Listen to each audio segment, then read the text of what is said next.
बस इस वीडियो में हम देखेंगे chemistry chapter 1 chemical reaction and equation का एनसीईआरटी सॉल्यूशंस। पिछले वीडियो में हमने इस चैप्टर के नोट्स देखे थे, इस वीडियो में हम इस चैप्टर के सॉल्यूशंस देखेंगे। तो पहले देखेंगे in text question page number 6। So first question है, why should a magnesium ribbon be cleaned before burning in air. मतलब कि मैग्नीशियम रिबन को साफ क्यों रहना पड़ता है जब उसे जलाने के पहले एयर पे। तो आंसर है magnesium gets covered with a layer of magnesium oxide. Magnesium जो है वो कवर्ड हो जाता है लेयर ऑफ मैग्नीशियम ऑक्साइड की लेयर से, ठीक है। When kept in air for long time, जब वो बाहर हवे में रखे, खुले हवे पे रख देते हैं उसको लॉन्ग टाइम के लिए, तब उस पर लेयर आ जाती है मैग्नीशियम ऑक्साइड की। This layer hinders the burning of magnesium, मतलब वो हिंडर कर लेती है उसका बर्निंग ऑफ मैग्नीशियम को। Hence it is to be cleaned before burning, मतलब इसका मतलब ये है कि उसको जलाने से पहले साफ रहना ज़रूरी है। Then next question, write the chemical equation for the following chemical reactions. So इसका फर्स्ट है hydrogen plus chlorine, then hydrogen chloride बन जाएगा हीट करके। तो hydrogen plus chlorine 2HCl, hydrogen chloride. अब इसका नेक्स्ट देखते हैं। Then next barium chloride plus aluminium sulphate heats barium sulphate plus aluminium chloride 3BaCl plus Al2SO4 3BaSO4 plus 2AlCl3। So ये है barium chloride plus aluminium, then barium sulphate plus aluminium chloride, then sodium plus water, then sodium hydroxide plus hydrogen, then 2Na plus 2H2O, then 2NaOH plus H2 upwards. Then question number 3, write a balanced chemical equation with state symbols for the following reactions. मतलब कि balance chemical equation लिखना है symbols के साथ। Then solution, ये आपको उसका दिया हुआ है उसका हमें केमिकल फार्मूला में लिखना है। ये हम उसको सेंटेंस दिया हुआ है, उसको केमिकल फार्मूला में लिखना है जैसे मैंने लिखा है यहाँ पे। तो देखते हैं, solution of barium chloride and sodium sulphate and in water reacts to give insoluble barium sulfate and the solution of sodium chloride. तो इसका आंसर क्या होगा, barium chloride plus sodium sulphate, ठीक है, react with barium sulphate and sodium chloride, ठीक है। Then next, sodium hydroxide solution in water reacts with hydrochloric acid solution in water to produce sodium chloride solution and water. NaOH aqueous plus HCl aqueous, then NaCl aqueous plus H2O liquid. aqueous solution है और सिर्फ water liquid है। Then अब देखेंगे in text question page number 10। Then a solution of substance X is used for white washing, मतलब एक substance है X, उसको यूज किया गया वाइट वॉशिंग के लिए। तो उसका एक सेंटेंस दिया हुआ है, हमको उसको लिखना है। Name the substance X and right it's formula, मतलब हमें सब्सटेंस X का नाम बताना है और उसका फॉर्मूला लिखना है। The substance whose solution is water, whose solution in water is used for white washing is calcium oxide or quicklime. Its formula is CaO। मतलब कि जो सब्सटेंस जिसका सॉल्यूशन वाटर में यूज होता हो वाइट वॉशिंग के लिए, उसे कैल्शियम ऑक्साइड बोलते हैं, या और quicklime, it's formula is CO2। Then उसी क्वेश्चन का नेक्स्ट पार्ट है, write the reaction of the substance X named is first above with water. Then calcium oxide plus water is calcium hydroxide slaked lime, मतलब quick lime से वो slaked lime बन जाएगा उसके water के साथ रिएक्ट होके, ठीक है। Then question number 2, why is the amount of gas collected in one of the test tube in textbook activity 1.7, that is electrolysis of water, double the amount collected in the other? Name the gas. मतलब कि amount of gas जो है वो collect होता है एक test tube में जो आपकी टेक्स्ट बुक में एक्टिविटी 1.7 पे दिया हुआ है, ठीक है, उससे रिलेटेड है. तो इसका आंसर देखते हैं. In activity 1.7 water is electrolysed to give H2 gas at one electrode and O2 gas at the other electrode. मतलब कि एक्टिविटी 1.7 में वाटर इलेक्ट्रोलाइज्ड है, ठीक है. जब वाटर हाइड्रोजन गैस आता है तो एक इलेक्ट्रोड होता है और ऑक्सीजन गैस आता है तो दूसरा इलेक्ट्रोड होता है, फिर 2 इलेक्ट्रोड हो जाते हैं. Then 2H2O liquid, then 2H2 gas plus O2 gas, ठीक है. Thus 2 molecules of water on electrolysis gives 2 molecules of hydrogen gas and 1 molecule of oxygen gas, or in other words the amount of hydrogen gas collected would be double than that of oxygen gas. ठीक है. अब next देखते हैं इन text question, फिर number 13 के answers. सो first question है, why does the color of copper sulfate solution change when an iron nail or is dipped in it? या फिर और दो, मतलब इस टाइप से भी क्वेश्चन पूछ सकता है, इस टाइप से भी क्वेश्चन पूछ सकता है, तो मैंने और करके लिख दिया. An iron nail is dipped in the solution of copper sulfate for about 30 minutes. State the change in color observed. Give reason for the change. मतलब क्या चेंज आएगा उसका रीजन देना है. चलिए इसका रीजन देख लेते हैं. सो इसका रीजन है, when an iron nail is dipped in copper sulfate, जब आयरन नेल डूबा हुआ रहता है कॉपर सल्फेट सॉल्यूशन में तो डिस्प्लेसमेंट रिएक्शन आ जाता है उस पर, ठीक है. फिर कॉपर सल्फेट का सॉल्यूशन जो है वो फेड हो जाता है फॉर्मेशन ऑफ लाइट के कारण, ठीक है. तो ग्रीन सॉल्यूशन आयरन सल्फेट बन जाता है. Fe plus Cu blue solution, FeSO4 greenish solution plus CuS, ठीक है. Then next question, give an example of a double displacement reaction other than the one give in activity 1.10 NCERT textbook. Sodium hydroxide and hydrochloric acid react to form sodium chloride and water. Sodium hydroxide plus hydrochloric acid then react with sodium chloride plus water. Then next is identify the substance that are oxidized and the substance which are reduced in the following reactions. तो reaction दिया गया है उसको हमें statement form में लिखना है. Then 4Na plus O2 is 2Na2O. Substance oxidized is Na as it gain oxygen and oxygen is reduced. मतलब कि सब्सटेंस ऑक्सीडाइज होता है Na में, ठीक है, और फिर वो एज इट इज और फिर ऑक्सीजन गेन करने लगता है वो, और ऑक्सीजन उस पर रिड्यूस भी हो जाता है.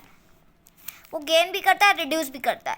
देन उसी का अगला है CuO plus H2 is Cu plus H2O. Substance reduced Cu as hydrogen is oxidized as it gains oxygen. ठीक है, सब्सटेंस जो रिड्यूस होता है तो Cu हाइड्रोजन है वो ऑक्सीडाइज हो जाता है और गेन करता है ऑक्सीजन को. तो नेक्स्ट देखते हैं. अब है एक्सरसाइजेस क्वेश्चन जो चैप्टर के बाद दिए हुए हैं. तो पहला है तो multiple choice question. Which of the following statement about the reaction below are incorrect. इस पर इनकरेक्ट कौन सा है वो बताना है. तो 2PbO plus C is react with 2Pb plus CO2. तो ऑप्शन ए है lead is getting reduced. Lead जो है वो रिड्यूस होता है. Carbon is getting oxidise. Carbon oxidise होता है. कार्बन डाइऑक्साइड भी ऑक्सीडाइज होता है. Lead oxide is getting reduce या फिर लीड ऑक्साइड रिड्यूस होता है. तो ये ऑप्शन है. अब हमको इनमें से कौन सा इनकरेक्ट है वो बताना है. तो first A and B incorrect है, ए और सी, थर्ड में ए बी सी या फिर ऑल ऑफ द अबव। तो हमारा आंसर है first A and B are incorrect statement, तो हम फर्स्ट वाले पे टिक लगाएंगे, ठीक है। तो हमारा आंसर है A and B, that is first option. Then next question is FeO3 plus 2Al react with Al2O3 plus 2Fe. The above reaction is an example of an किसका एग्जाम्पल है? Combination reaction, double displacement reaction, decomposition reaction या displacement reaction. तो the above reaction is an example of a displacement reaction, that is option number D, displacement reaction. Then third is what happen when dilute hydrochloric acid is added to iron filling? Take the correct answer. तो hydrogen gas and iron chloride are produced, chlorine gas and iron hydroxide are produced, no reaction takes place, iron salt and water are produced. तो इसका answer है A, hydrogen gas and iron chloride are produced. अब उसका chemical reaction मतलब chemical वाला equation देखते हैं। तो उसका आंसर तो देखा है आपने, hydrogen gas and iron chloride are produce the reaction are, तो उसका रिएक्शन ये है Fe plus 2HCl is FeCl2 plus H2 above, ठीक है। Then question number 4, what is a balanced chemical equation? Why should chemical equation be balanced? मतलब कि balanced chemical equation क्या है और उसको chemical equation balance क्यों होना चाहिए, ठीक है।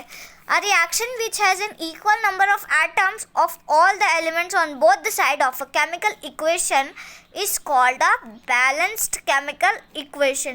मतलब कि कोई भी reaction जो equal number जिसमें रिएक्शंस नहीं, एटम्स इक्वल हो या फिर एलिमेंट्स इक्वल हो उस पे दोनों साइड में, तो उस केमिकल इक्वेशन को हम कहते हैं बैलेंस्ड केमिकल इक्वेशन, ठीक है। तो अब तो ये था बैलेंस्ड केमिकल इक्वेशन क्या है उसका। अब इस पैराग्राफ में देखेंगे कि हमें बैलेंस्ड केमिकल इक्वेशन क्यों चाहिए और क्यों वो ज़्यादा इम्पोर्टेंट है। Then the law of conservation of mass state that mass can neither be created nor be destroyed. मतलब कि law of conservation of mass का जो लॉ है, मतलब कि जो law of conservation of mass में है, उस लॉ में बताया गया कि मास जो है ना वो क्रिएट हो सकता है ना वो डिस्ट्रॉय हो सकता है। तो मतलब हैंस केमिकल रिएक्शन जो है वो मास ऑफ रिएक्टेंट है, ठीक है, और वो इक्वल होना चाहिए टोटल मास ऑफ प्रोडक्ट्स में, ठीक है।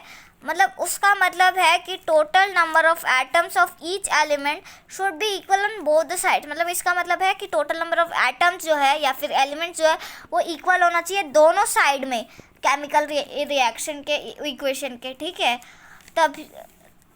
तभी उसका रीज़न है कि केमिकल इक्वेशन बैलेंस होना चाहिए law of conservation of mass के कारण। Then question number 5, translate the following statement into chemical equation and then balance it. मतलब ये केमिकल स्टेटमेंट दिया हुआ है उसको बैलेंस करना है। तो हमारा फर्स्ट स्टेटमेंट है hydrogen gas combines with nitrogen to form ammonia, ठीक है। तो इसका केमिकल इक्वेशन क्या होगा? 3H2 plus Na is 2NH3। Then second, hydrogen sulphate gas burns in air to give water and sulphur dioxide. Then इसका answer होगा 2H2S plus 3O2 then 2H2O plus 2SO2। अब next देखते हैं। Third is barium chloride reacts with aluminium sulphate to give aluminium chloride and a precipitate of barium sulphate. Then answer is 3BaCl plus 2Al plus Al2 then 2AlCl3 plus 3BaSO4। Then fourth is potassium metal reacts with water to give potassium hydroxide and hydrogen gas। तो इसका answer होगा 2K plus 2H2O then 2KOH plus H2। Then question number 6 is balance the following chemical equation. मतलब ये unbalance है उसको balance करना है। तो क्वेश्चन क्या है? HNO3 plus CaCO2 plus CaCO2, then CaCO, then CaNO2 plus H2, COH2 sorry मैंने गलत बोल दिया था. देन आंसर है 2HNO3 plus CaOH2, then CaNO3 2 plus 2H2O. Then second is NOH plus H2SO4, then Na2SO4 plus H2O. तो इसका answer है 2NaOH plus H2SO4, then Na2SO4 plus 2H2O. Then third is NaCl plus AgNO3, then AgCl plus NaNO3. तो NaCl plus AgNO3, then AgCl plus NaNO3. Then fourth is BaCl2 plus H2SO4, then BaSO4 plus HCl. BaCl2 plus H2SO4, then BaSO4 plus 2HCl. यहाँ पे HCl है तो यहाँ पे 2 आ जाएगा. Then question number 7, write the balance chemical equation for the following reactions. मतलब ये रिएक्शन दिया है, आपको केमिकल इक्वेशन लिखना है इसका. तो फर्स्ट है calcium oxide plus carbon dioxide react with calcium carbonate plus water. तो calcium hydroxide plus carbon dioxide, then calcium carbonate plus water.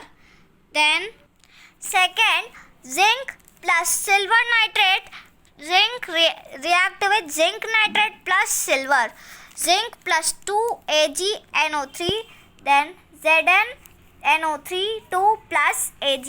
Then third aluminium plus copper chloride, aluminium chloride plus copper, 2Al 3CuCl2 2AlCl3 plus 3Cu.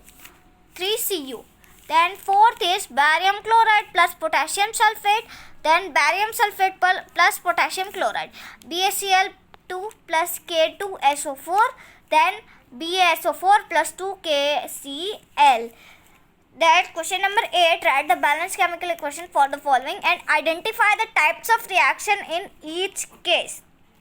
मतलब हमें ये ऐसे ही statement दिया होगा, हमें उसका chemical equation लिखना है और बताना है कि किसका कौन से टाइप का रिएक्शन है. जैसे हमने पढ़ा है ना कितने टाइप के रिएक्शन होते हैं, डबल डिस्प्लेसमेंट, डिकम्पोजिशन रिएक्शन, वैसे ही उस पे से बताना है.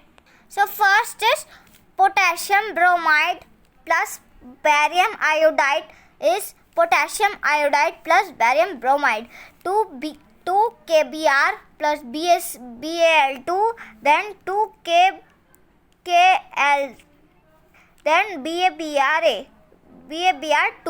ये है double displacement reaction. Then second zinc carbonate zinc oxide plus carbon dioxide, zinc carbonate zinc oxide plus carbon dioxide, ये है decomposition reaction. Then third hydrogen plus chlorine hydrogen chloride, hydrogen plus chlorine hydrogen chloride, ये है combination reaction. Then fourth is magnesium plus hydrochloric acid, magnesium chloride plus hydrogen. तो magnesium plus hydrochloric acid, magnesium chloride plus hydrogen, तो ये है displacement reaction. अब next देखते हैं. Question number 9 है why does one mean by exothermic acid and endothermic reaction, give example. ठीक है, तो first is chemical reaction that release energy in the form of heat, light or sound are called exothermic reaction.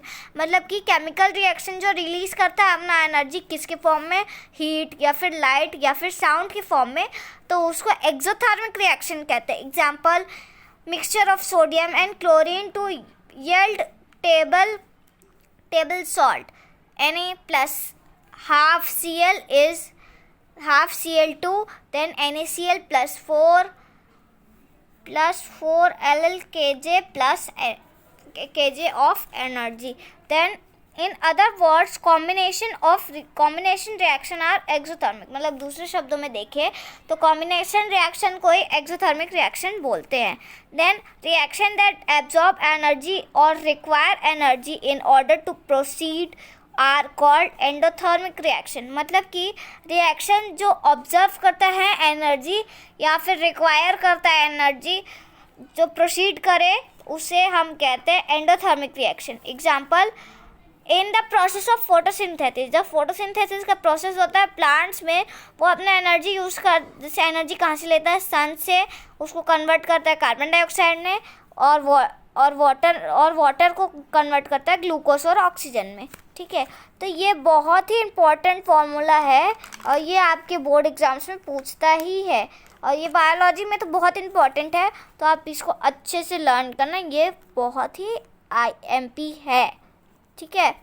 Then question number 10, why is respiration considered as exothermic reaction, explain. Respiration को exothermic reaction क्यों कहते हैं, वो explain करना है। Then energy is required to support life, energy required रहता है life support करने के लिए। Energy in our body is obtained from the food we eat, मतलब एनर्जी कहाँ से आती है हमारी बॉडी में, जो हम खाना खाते हैं उससे, ठीक है। जब डाइजेशन होता है, लार्ज मॉलिक्यूल्स फूड का जो है वो टूट जाता है, 2 हिस्सों में बढ़ जाता है, ठीक है, सिंपलर सब्सटेंस में, ठीक है। तो वो ग्लूकोज कंबाइन हो जाता है उसके साथ ऑक्सीजन, ग्लूकोज और ऑक्सीजन फिर कंबाइन हो जाते हैं किस पे, सेल्स में, और वो प्रोवाइड करता है एनर्जी, ठीक है। तो फिर special name of this combination, special name क्या देंगे, कॉम्बशन रिएक्शन इन रेस्पिरेशन। जब एनर्जी रिलीज करता है, होल प्रोसेस एक्सोथर्मिक प्रोसेस पे हो जाता है। Then glucose plus oxygen, then carbon dioxide plus water plus energy. ये इक्वेशन भी बहुत ज़रूरी है, केमिस्ट्री के हिसाब से देखें तो ये इक्वेशन भी बहुत ज़रूरी है, और ये इक्वेशन बायो के हिसाब से बहुत ही ज़रूरी है। मतलब आपको अगर सबका केमिकल नेम याद होगा तो ही आप इक्वेशन को बैलेंस कर पाएंगे, आप उसका सही केमिकल इक्वेशन लिख पाएंगे। अगर आपको केमिकल नेम ही मालूम नहीं रहेगा तो आप कहाँ से बैलेंस करेंगे, है ना। तो आपको केमिकल नेम्स याद करने बहुत ज़रूरी है सबके, ठीक है। आप याद नहीं रखोगे तो बहुत प्रॉब्लम हो जाएगी आपको अपने बोर्ड एग्ज़ाम्स के लिए, ठीक है। 9th में तो ऐसा बैलेंस करने वाला ज़्यादा है ही नहीं, 10th में है मेन, तो आप 10th में ही ये सब बेसिक याद नहीं रखोगे केमिस्ट्री का, और जो फिर आगे जान के जिसको साइंस लेना तो वो तो बहुत दिक्कत पे हो जाएगा, ठीक है। अब क्वेश्चन नंबर 11 देखते हैं। देन क्वेश्चन नंबर 11 है, why are decomposition reactions called the opposite combination reaction. मतलब कि डिकम्पोजिशन रिएक्शन को अपोजिट क्यों बोलते हैं कॉम्बिनेशन रिएक्शन से, ठीक है। उसका इक्वेशन लिखिए और उसका रिएक्शन भी, ठीक है। तो decomposition reaction are those in which compost breaks down to form 2 or more substances. मतलब डिकम्पोजिशन एक ऐसा रिएक्शन है जिसपे कंपाउंड जो है वो टूट जाते, 2 हिस्सों में बढ़ जाते हैं, दो या 2 से ज़्यादा सब्सटेंस बनाने के लिए, ठीक है। तो these reactions required a source of energy to proceed. मतलब इस रिएक्शन को एनर्जी चाहिए रहता है बहुत सारी प्रोसीड करने के लिए, ठीक है।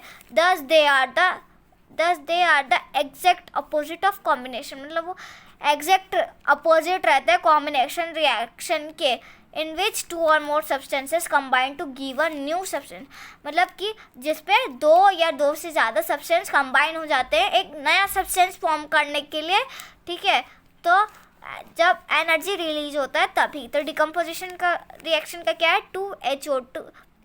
2H2O AB plus energy A plus B, then electrolysis 2H, पहले ये लिखना है, AB plus energy is A plus B, then 2H2O electrolyse 2H2 plus O2, then combination reaction AB plus A plus B AB plus energy, then 2H2 plus O2 electrolyze to H2O plus energy.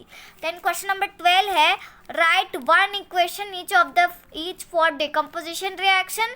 Right energy is supplied in the form of heat, light और electricity.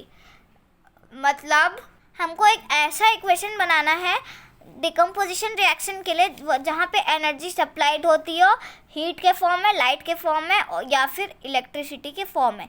तो पहला है thermal decomposition, ferrous sulphate passes ferric oxide sulphur dioxide plus sulphur trioxide. Then decomposition reaction का silver chloride light silver plus chlorine. Then decomposition by electricity aluminium oxide electricity aluminium plus oxygen. Next देखते हैं question number 13, what is the difference between displacement and double displacement reaction. मतलब कि displacement और double displacement reaction में difference क्या है, और equation रखना है, इक्वेशन भी बताना है। तो इन डबल डिस्प्लेसमेंट रिएक्शन में मोर रिएक्टिव रहता है एलिमेंट, और वो रिप्लेस करता है लेस रिएक्टिव एलिमेंट को कंपाउंड से, ठीक है। देन ए प्लस बी एक्स, ए एक्स प्लस बी हो जाएगा, ठीक है, जहाँ पे ए मोर रिएक्टिव है बी से, ठीक है। और डबल डिस्प्लेसमेंट रिएक्शन में पूरा इसका उल्टा है, जहाँ पे दो एटम्स या दो से ज़्यादा ग्रुप करते हैं एटम्स के, वो स्विच हो जाता है प्लेस, ठीक है, न्यू कंपाउंड बनाने के लिए। दो या दो से ज़्यादा एटम्स ग्रुप में हो जाते हैं, तो A B plus C D is A D plus C B हो जाएगा। तो एग्जाम्पल डिस्प्लेसमेंट रिएक्शन का CuSO4 plus Zn is ZnSO4 plus Cu. Then double displacement reaction का Na2SO4 plus BaCl2, then BaSO4 plus 2NaCl. Then question number 14th, in the refining of silver, the recovery of silver from silver nitrate solution involved the displacement by copper metal. Write down the reaction involved. Silver nitrate plus copper, copper nitrate plus silver. Simple. Then question number 15, write down, what do you mean by precipitation reaction? Explain by giving example. Precipitation reaction से क्या मतलब होता है, क्या मतलब है उसका example explain करो एग्जाम्पल के जरिए। तो मतलब a reaction in which insoluble solid called precipitate is formed is called a precipitation reaction। मतलब कि insoluble solid को precipitation reaction कहते हैं जो फॉर्म करता है। then sodium carbonate plus calcium chloride, then calcium carbonate plus sodium chloride. In this reaction calcium carbonate is obtained as a precipitate, hence it is a precipitation reaction। अब इसका another example देखते हैं। So another example of precipitation reaction is sodium sulfate plus barium chloride react with barium sulfate plus sodium chloride। मतलब just reverse हो जाएगा, barium sulfate हो जाएगा और sodium chloride हो जाएगा। Then question number 16, explain the following in terms of gain or loss of oxygen with 2 examples each।